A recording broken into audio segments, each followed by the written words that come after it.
Et c'est du corps. Aujourd'hui, on continue les vidéos mécaniques dans le garage parce que j'ai certes enlevé mon plâtre, mais je peux toujours pas faire de moto. Donc, cette vidéo va traiter du nettoyage et du graissage d'un kitchen pour bien entretenir son kitchen.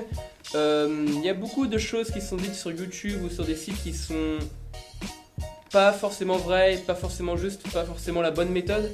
Je vais essayer du coup de faire une vidéo assez complète qui explique bien les bonnes choses et qui est pas mal.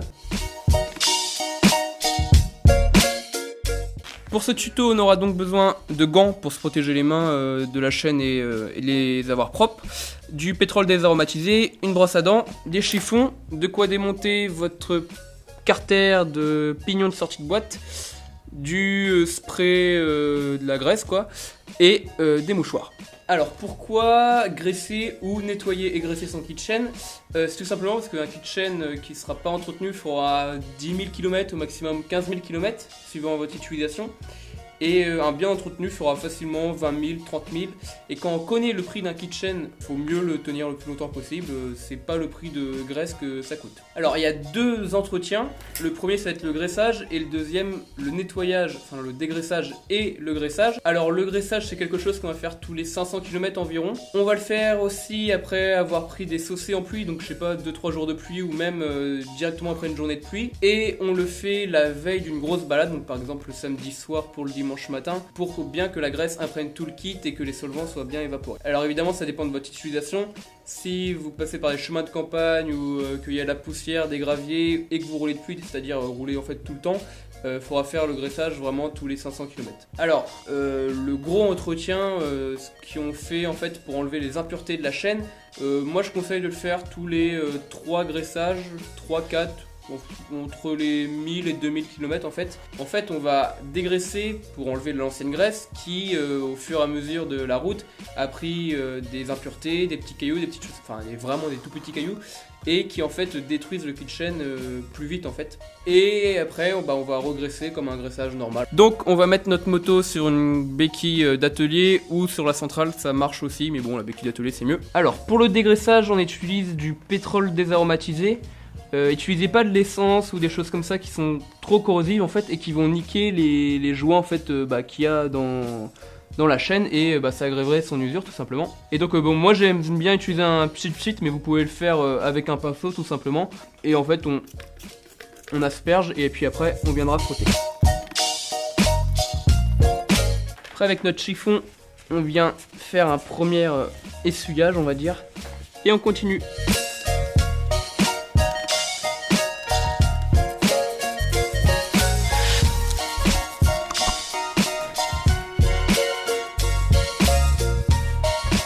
En fait, on va chercher à graisser les rouleaux de la chaîne et la couronne. Donc, quand on fait le dégraissage, il faut bien sûr dégraisser la couronne. Donc, comme je viens de le dire, en fait, on va chercher après à graisser en fait l'intérieur et l'extérieur des rouleaux qui sont en contact avec les dents. Donc, on va aussi graisser les dents et on va aussi nettoyer et graisser le pignon. En fait, faut pas, on peut graisser un petit peu sur le côté, mais le plus important c'est vraiment au milieu en fait qu'on va chercher à graisser. Pour bien dégraisser, on va aussi nettoyer le pignon de sortie de boîte. Vous allez voir en dessous c'est bien crade, hein. Comme j'ai dit précédemment, faut bien enlever toute la graisse et c'est vrai que là-dedans, il y en a beaucoup. C'est dingue comment ça s'accumule ici, hein. Ça je l'ai fait il y a 5000 km. Chaque dent, parce que c'est bien l'intérieur des dents qui est en contact en fait avec les rouleaux quoi. Là je vois déjà qu'il n'y a plus d'ancienne graisse en fait. Donc plus de petits graviers, petites impuretés d'avant quoi.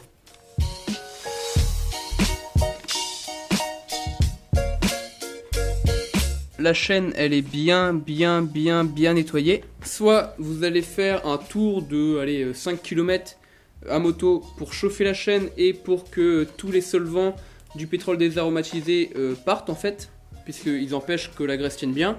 Soit vous laissez la chaîne toute une nuit ou une bonne après-midi bien chaude pour bien que les solvants s'enlèvent.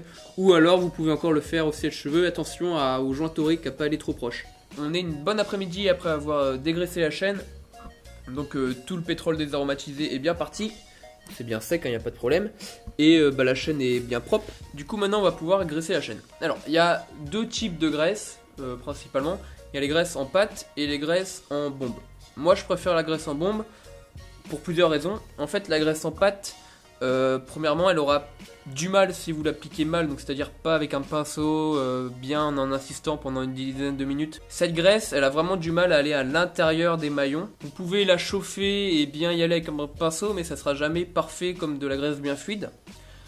Elle a un avantage par contre, c'est qu'elle tient beaucoup. C'est qu'il y a moins besoin de graisser moins souvent. Un désavantage par contre, c'est comme c'est une pâte, elle aura tendance à tenir toutes les impuretés de la route, tous les mini cailloux qu'il y aura, et donc quand vous allez vouloir graisser votre chaîne, il faudra en général à tout prix la nettoyer avant, c'est-à-dire faire une grosse étape comme on vient de le faire de nettoyage, de dégraissage avant de regraisser. Et ça, tous les 1000 km, bah, c'est un peu chiant. Donc la graisse en bombe, moi je préfère, elle permet d'aller, même sans chauffer la chaîne, d'aller vraiment partout dans la chaîne en fait, puisqu'elle est très fluide, c'est comme un liquide. Le désavantage par rapport à la graisse épaisse en pâte, c'est qu'il faut graisser beaucoup plus souvent, donc tous les 500 km environ. Cependant, elle retient moins les impuretés et donc elle use moins la chaîne, c'est pourquoi moi je préfère la graisse en bombe. Et c'est ce qu'utilise pas mal de mes cadeaux, mine de rien. Dans l'avant-dernière vidéo, j'ai présenté cette béquille que Motostand m'avait filée. Et comme j'avais ce tuto en vue et que j'avais plus de lubrifiant, bah, j'aurais dit vous avez qu'à ajouter une petite bouteille de bombe. Du coup voilà, petit placement de produit. Et voilà, WD-40, bah, on l'utilise tout le temps en mécanique. Donc normalement leur graisse en bombe doit être pareil et de bonne qualité. Et on va tester ça, on va voir si elle est bonne. Je vois beaucoup de tutos sur YouTube ou de sites même qui graissent sur le côté là, ou là vite fait. Le mieux en fait c'est de mettre la graisse ici. Donc elle va graisser l'extérieur des rouleaux, elle va aller à l'intérieur, comme vous pouvez le voir, le rouleau bouge un petit peu en fait, et la graisse va pénétrer à l'intérieur. Elle va aussi graisser les dents, enfin les creux de la couronne et les creux du pignon là-bas. Vous pouvez un petit peu graisser sur les côtés ici, mais en fait il y a des joints toriques qui sont étanches à la graisse et ça sert quasiment à rien on va dire. Donc on va tout simplement graisser ici, il suffit de faire un tour, voilà. On peut faire un petit coup sur le côté pour le fun. Mais bon, pas vraiment utile. Un petit coup comme ça pour bien que la graisse se répande partout. De l'autre côté éventuellement. Et voilà, on fait ça tous les 500 km. En fait, c'est une graisse qui colle. Ah ouais, c'est vachement bien, putain. Si vous voulez, elle va pas s'éjecter au premier tour de roue, quoi. Putain, bah ça c'est pas mal. Bah du coup moi je peux vous recommander cette graisse parce que c'est une bonne surprise. Je pensais pas qu'elle était si bien foutue. J'avais de la motule avant mais elle doit être mieux. Donc si on devait conclure, on graisse la chaîne environ tous les 500 km. Le gros nettoyage et le graissage à la bombe environ tous les 1500-2000 km, c'est pas mal. On va graisser la chaîne après s'être tapé de la pluie ou en prévision d'une balade le lendemain, parce que si vous graissez la chaîne juste avant de partir, vous allez mettre plein gaz et puis pouf, toute la graisse va partir au premier tour de roue parce que bah, avec la force centrifuge tout simplement. Donc il faut bien que la graisse imprègne et fixe. Alors l'avantage de cette graisse justement, bah, c'est qu'elle colle, enfin elle a un effet collant. Je vous mettrai le lien en description, mais bah, c'est pas mal du coup. Et puis voilà quoi, graisser une chaîne c'est bien, ça coûte pas super cher en pétrole désaromatisé et en bombe. Et le kit chaîne lui par contre il coûte cher, donc le jeu en vaut la chandelle. On aime sa moto, on entretient la chaîne, c'est important. C'était du corps, fin de la vidéo, ciao.